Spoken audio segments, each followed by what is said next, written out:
भजन संहिता की किताब 119 अध्याय और इसका 9 पद।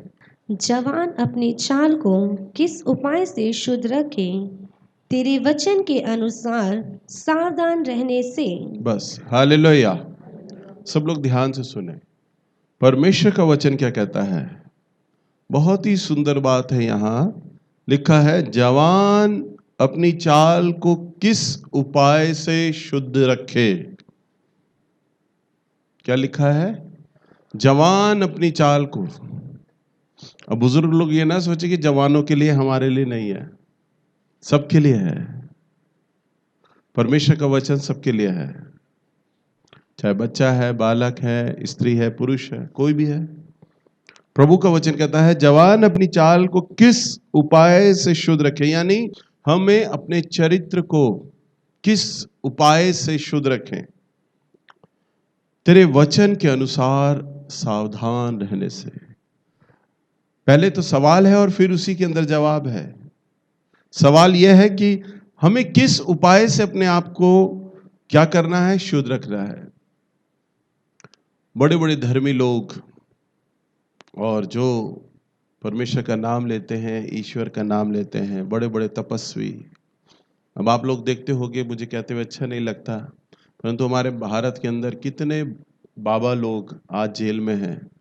बाद में उनके बारे में समझ आता है, सुनाई देता है, कितना कितना उनका आश्रम में पाप चल रहा था। लोगों को दिखाने के लिए, बताने के लिए कुछ हैं, परंतु अलग वो चरित्र अलग है। वचन में लिखा है, किस उपाय से अपने चाल चलन को शुद्ध रखें। हालेलुया।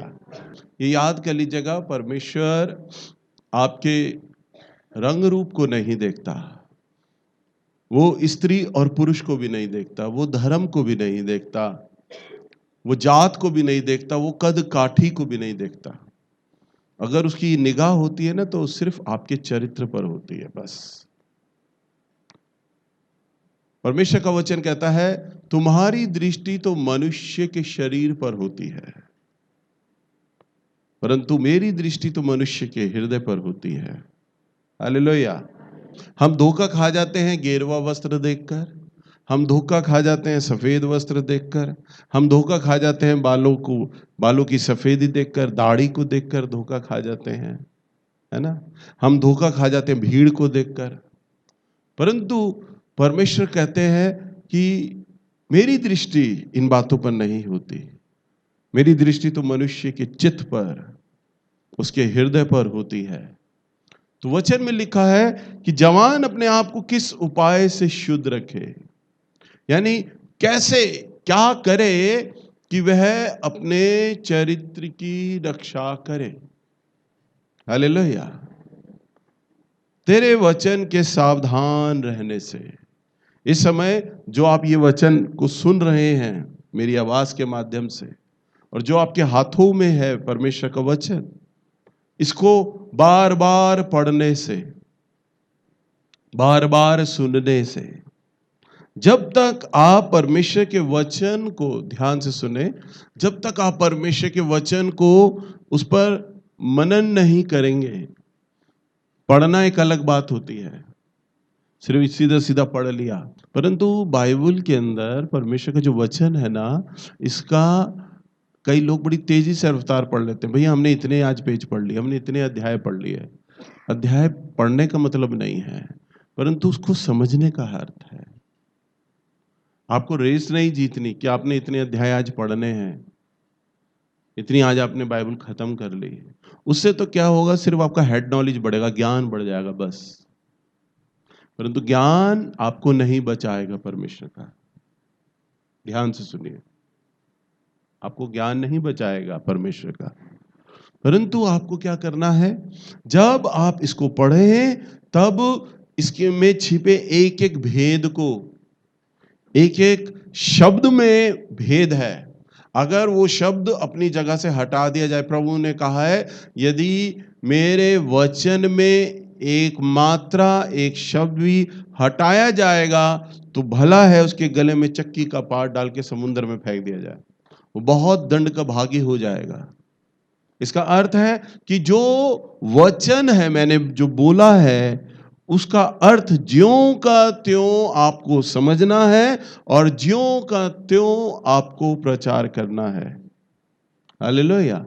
मैं आपको बताते वक्त परमेश्वर के वचन में मैं मिलावट नहीं कर सकता कि यहां पर लोग आए हुए हैं, कहीं ऐसा ना हो कि मैं जब वचन को बताऊं तो इनके हृदय में चोट लग जाए, इनका मन टूट जाए, इनकी भावनाएं टूट जाए, इसलिए मुझे ये वाला वचन इनको नहीं बताना है। हालेलुया। परंतु मुझे तो आपको वचन बताना होगा, ये मेरा कर्तव्य है, ये मेरी ड्यूटी है। और परमेश्वर ने मुझे जो वचन दिया है वह इसलिए दिया है ताकि मैं आपको ज्यों का त्यों परोसूं, शुद्ध, कोई मिलावट ना हो। क्योंकि अगर मैं मिलावट करूंगा तो परमेश्वर उसका लेखा प्रभु मुझसे लेंगे कि मैंने तुझे ये भार दिया था, मैंने तुझे कर्तव्य दिया था मेरे वचन का प्रचार करने के लिए, परंतु तूने मेरे वचन का प्रचार ठीक से नहीं किया। हालेलुया। आप समझ रहे हैं? क्योंकि जैसा चरवाहा होगा वैसे ही तो उसकी भेड़ें चलेंगी। तो दुनियावी रीति से परमेश्वर ने मुझे चरवाहे की भूमिका दिया है, और अगर मैं आपको सही गाइड ना करूं तो कितने लोग, असंख्य लोग स्वर्ग की राह जाने के चलते चलते वो नरक में चले जाएंगे। आप समझ रहे हैं ना? अगर आप सोचो, मेरा ड्यूटी बिल्कुल ऐसा है कि एक पहाड़ी एरिया है, इधर तो साफ रास्ता है जो शहर की तरफ जाता है, और एक रास्ता है जो खाई की तरफ जा रहा है, और जितना भी तेजी से ट्रैफिक आ रहा है, लोग भागते हुए आ रहे हैं, ट्रैफिक आ रहा है, अगर मैं शहर की तरफ सही राह ना दिखाऊं तो, और अगर मैं खाई की तरफ राह दिखाऊं तो कहां जाएंगे सारे? क्योंकि मेरा तो सरकार ने मुझे ड्यूटी दी है कि मुझे तो जितने भी लोगों को सही राह दिखानी है, मुझे दिखाना है शहर की तरफ साफ रास्ता, वहां पहुंचाना है लोगों को। परंतु अगर मैं अपना डायरेक्शन लेफ्ट कर दूंगा, लोग कहां जाएंगे? सीधा खाई में मरेंगे वो वहां जाके, है ना? बर्बाद हो जाएंगे। सिर्फ मेरे एक हाथ का निर्देश होगा, बस इशारा होगा, मैं उन्हें जीवन की तरफ ले जाऊंगा या मैं उन्हें नाश कर दूंगा। अब अगर मैंने उन्हें नाश कर दिया तो दुनियावी रीति से तो सरकार मुझसे लेखा लेगी, भाई हमने तुझे अपॉइंट किया था वहां पर और तूने लोगों को इतना मार दिया, ये सारी जान का लेखा अब तेरे से लिया जाएगा। चाहे मैंने उनकी हत्या नहीं करी, परंतु उनका हत्या का भागीदार मैं हूं। गलत रास्ता बताने के चलते मैंने उनकी हत्या कर दी। समझ पा रहे हैं? ऐसे ही ये स्वर्ग का राज्य भी है। स्वर्ग के राज्य में जरा भी मार्गदर्शन गलत किया जाएगा तो व्यक्ति सीधा नरक की तरफ जाएगा। इसलिए परमेश्वर का वचन, प्रभु ने सख्त आज्ञा दी है, मेरे वचन से शब्द या मात्रा बिल्कुल भी ना हिलाया जाए, ज्यों का त्यों, जो उसका मीनिंग है, जो उसका अर्थ है, परोसा जाए वैसे का वैसा। हालेलुया। और ये जो परमेश्वर का वचन है ना, ये केवल आपको कौन सिखाता है? पवित्र आत्मा। बोलिए कौन? पवित्र आत्मा। मुझे कोई सिखाने वाला नहीं है, परंतु मुझे कौन सिखाता है? पवित्र आत्मा। मैं प्रभु के चरणों में बैठता हूँ। जब मैं यहाँ आने लगा, थोड़ी देर मैंने प्रार्थना किया, मैंने रात में भी प्रार्थना किया, पूरा सप्ताह भर जब मैं प्रार्थना में बैठता हूँ मैं यही प्रार्थना करता हूँ, प्रभु आपने मुझे ड्यूटी दिया है प्रचार करने के लिए, सिखाने के लिए, सो मैं इस ड्यूटी को ईमानदारी से करूँ। परमेश्वर आप मेरे द्वारा होकर लोगों से बोलना, क्योंकि मैं नहीं चाहता कि मैं गलत शिक्षा जरा भी परोस दूं। मैं चाहता हूं कि पवित्र आत्मा आप ही अपने लोगों से बोलना और बात करना। हालेलुया। हफ्ते में एक ही दिन तो मिल रहा है आमने सामने लोगों से मिलने का। जैसा मैं प्रचार करूंगा, जैसा मैं सिखाऊंगा, लोग वैसा ही सीखते चले जाएंगे। हालेलुया। सो मैं जब प्रार्थना करता हूं, प्रभु आपका कार्य है, आप आइएगा, मेरे विचारों में आए, मुझे प्रकाशन का आत्मा दें और मुझ में से होकर आप बातचीत करने लग जाएं। हालेलुया। सो यहां पर देखो, जवान अपनी चाल को किस उपाय से शुद्ध रखे, ये सवाल है। परंतु तेरे वचन के अनुसार सावधान रहने से। आप अपने आप को किस उपाय से शुद्ध रखोगे? किस उपाय से? परमेश्वर के वचन से। क्यों रखोगे? क्योंकि वचन ही परमेश्वर है और परमेश्वर ही वचन है। जब आप इसको पढ़ते हो तो आप कोई कथा कहानी नहीं पढ़ रहे, कोई इतिहास नहीं पढ़ रहे राजाओं महाराजाओं का, परंतु आप पढ़ रहे हो परमेश्वर का स्वभाव। आप क्या करते हैं? परमेश्वर आपके उस कार्य से प्रसन्न होते हैं या नाराज हो जाते हैं, आप ये जान पा रहे हो। अभी हम जान पा रहे हैं ना कि कैसे हम अपने चरित्र की रक्षा करें। कैसे? कैसे? वचन से। बोलो ना, वचन से।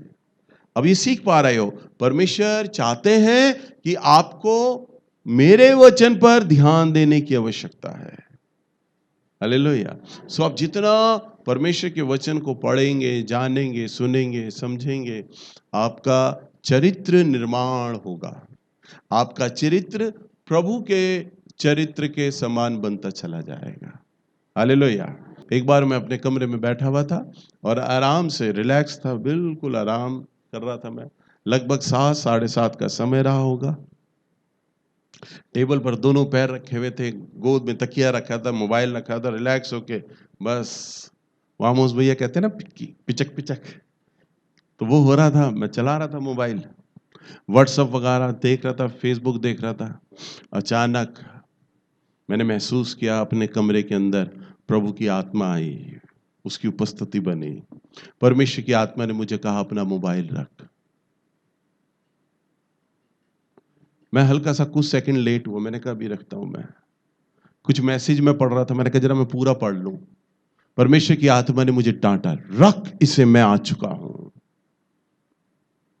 हालेलुया। मैंने एकदम से मोबाइल रखा और जैसे ही मैंने मोबाइल रखा मेरा रोना शुरू हो गया। मैं रोने लग गया। मेरे साथ ऐसा बहुत होता है कि प्रभु आ जाते हैं मेरे पास अचानक, बिना प्रार्थना किए, बिना कुछ ध्यान कहीं भी होगा, कुछ किसी बात पे अचानक प्रभु की उपस्थिति आ जाएगी, आंसू बहने लगेंगे। मैंने तकिया रखा, मैं एकदम से कुर्सी पर अपने बैठा हुआ था। प्रभु ने कहा मैं खड़ा हूं, मेरे सामने आ। और मैं घुटने के बल आ गया उतर के, और मैं रोने लग गया बुरी तरह। कुछ पल, अभी पूरे 10 सेकंड भी नहीं बीते होंगे। 10 सेकंड क्या होती है अवधि समय की? कुछ नहीं।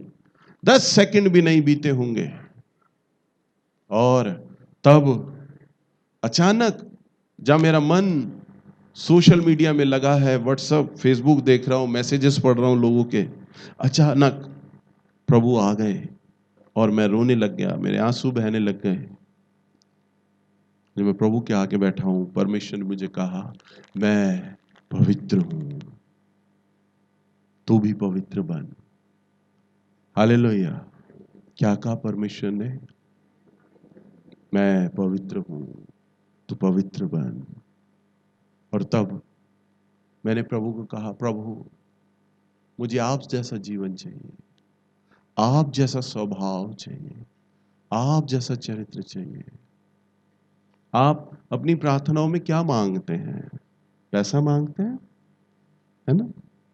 आशीषें मांगते हैं, चंगाई मांगते हैं, धन मांगते हैं, दुष्ट आत्माओं से छुटकारा मांगते हैं।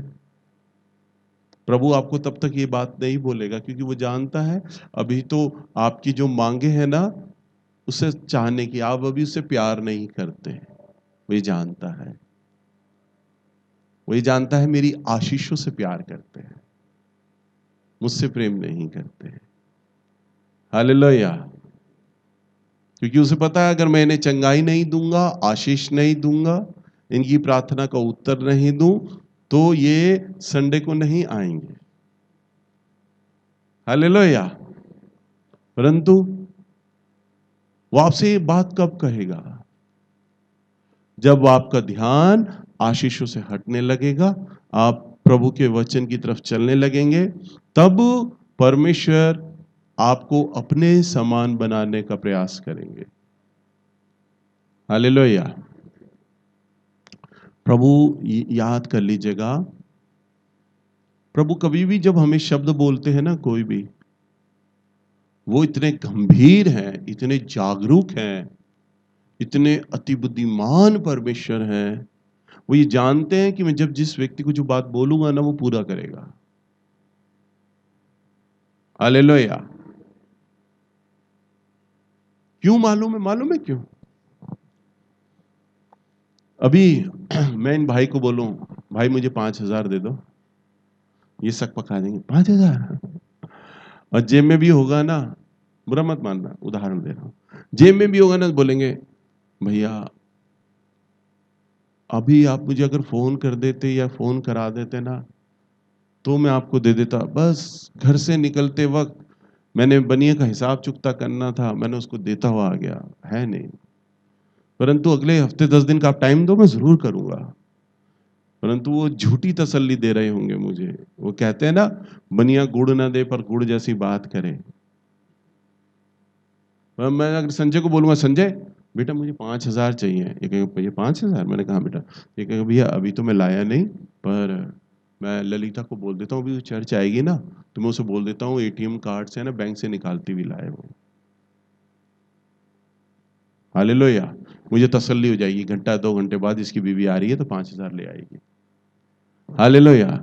ऐसा क्यों हुआ बताओ? एक तो कहना नहीं मान रहा, परंतु एक मान रहा है। क्यों? मुझे ये मालूम है, आपको भी मालूम होता है। जितनी भी बहनें हैं, जब आपके घर की चीनी खत्म हो जाती होगी तो अपने बच्चे को भेजते होगे ना कटोरी देके, जा फलानी आंटी के पास चला जा, उससे चीनी ले आ। बोलते हो या नहीं? आप ये क्यों नहीं कहते बच्चे के हाथ में कटोरी देके, जा गली में मांगता चल, कोई तो आंटी होगी, कोई तो अंकल होगा तुझे चीनी देगा। परंतु आप तो एक पर्टिकुलर, एक विशेष व्यक्ति का नाम अपने बच्चे को बताते हो और कहते हो जाओ तुम जाके उससे चीनी लेके आ जाओ। और आपको अच्छे से 101% कंफर्म होता है कि वो चीनी दे देगी मेरे बच्चे को, पता होता है। क्यों? कौन सा मीटर है जिससे पता है आपको? विश्वास नहीं, आपका जो रिश्ता है ना उस व्यक्ति के साथ, उससे ही आपको कंफर्म है, एहसास है। मुझे मालूम है संजय से मेरा रिश्ता बहुत अच्छा है, मैं इससे बोलूंगा ना तो ये गोलीबाजी नहीं करेगा, इसने देना है, और अगर इसके पास पैसा नहीं होगा तो भी ये अरेंज करेगा, क्योंकि इसे पता है कि भैया का ऑर्डर आ गया, भैया ने बोला है, भैया मांग रहे हैं, और मैं भैया से प्रेम करता हूं, भैया मुझसे प्रेम करते हैं, तो मुझे देना होगा, मुझे अरेंज करना होगा। पर इस व्यक्ति के साथ मेरा इतना अच्छा संबंध नहीं है, हम दोनों अपरिचित हैं, मैं नहीं जानता इन्हें, ये मुझे नहीं जानते। एक अनजान व्यक्ति से पहली बात तो मैं पैसे मांगूंगा, ये मेरी सबसे बड़ी बेवकूफी, और मैं मांगूंगा तो वो व्यक्ति से मेरा प्रेम नहीं है, वो व्यक्ति से मेरा संबंध अच्छा नहीं है, तो मुझे मना कर देंगे। सिंपल, ऐसी बात है। सेम ऐसे ही परमेश्वर जानते हैं किसके साथ मेरा कैसा संबंध है, वो जानते हैं। आप समझ पा रहे हैं? कई बार आपकी शिकायत होती होगी ना, प्रभु हमसे बात नहीं करते, तो प्रभु तो सिंपल सिंपल आपसे ऐसे ही बात करेंगे। अभी वचन के द्वारा आप आओगे तो भैया जी के वचन के द्वारा वो आपसे मिल लेंगे, बात कर लेंगे। परंतु आप ये चाहो कि आप बैठे हो और अचानक प्रभु आ जाएं और आपसे बात करें,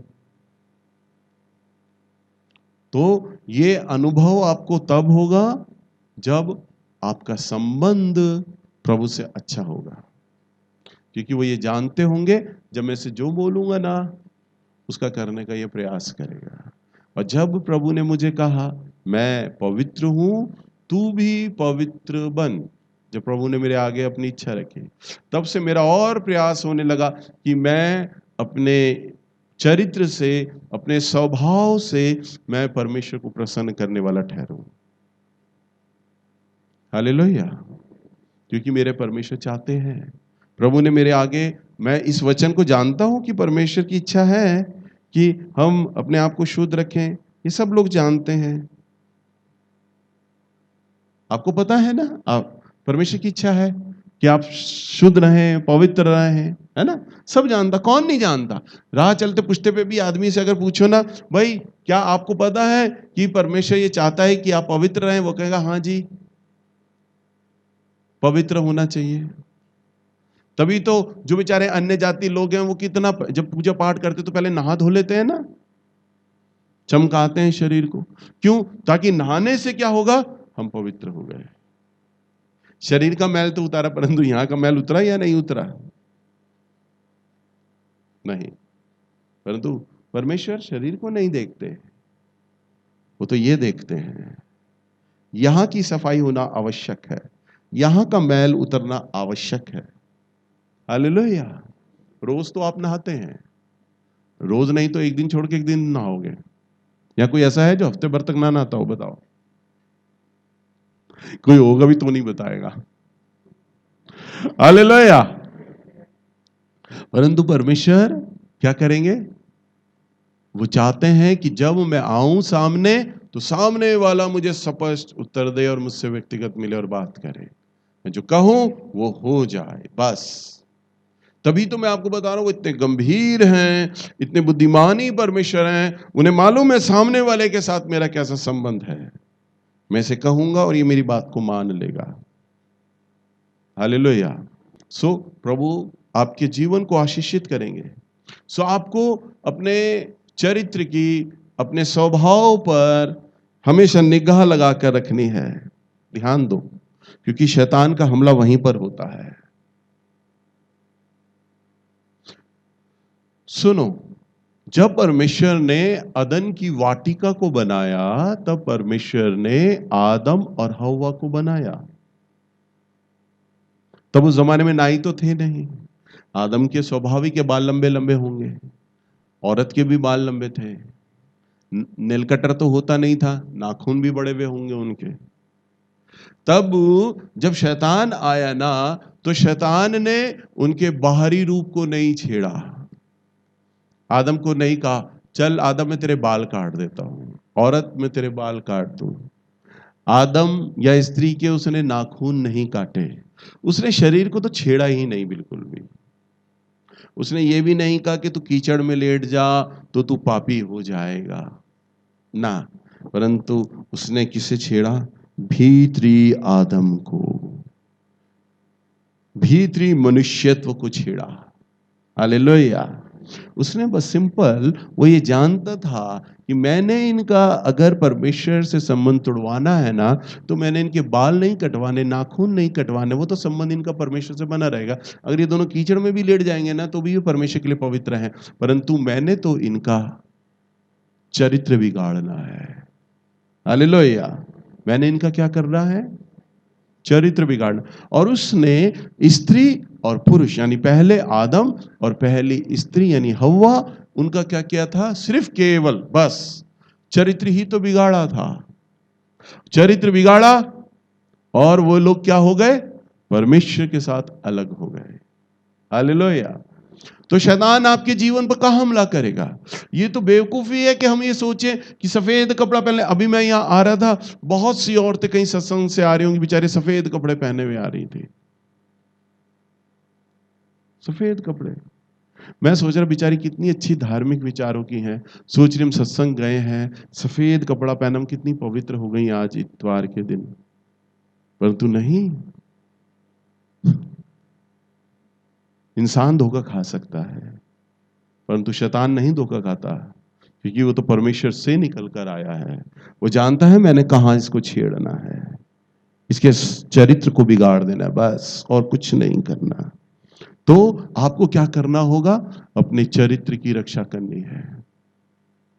तभी तो उसने लिखा है, जवान अपनी चाल को किस उपाय से शुद्ध रखे, ये कि तेरे वचन के अनुसार। हालेलुया।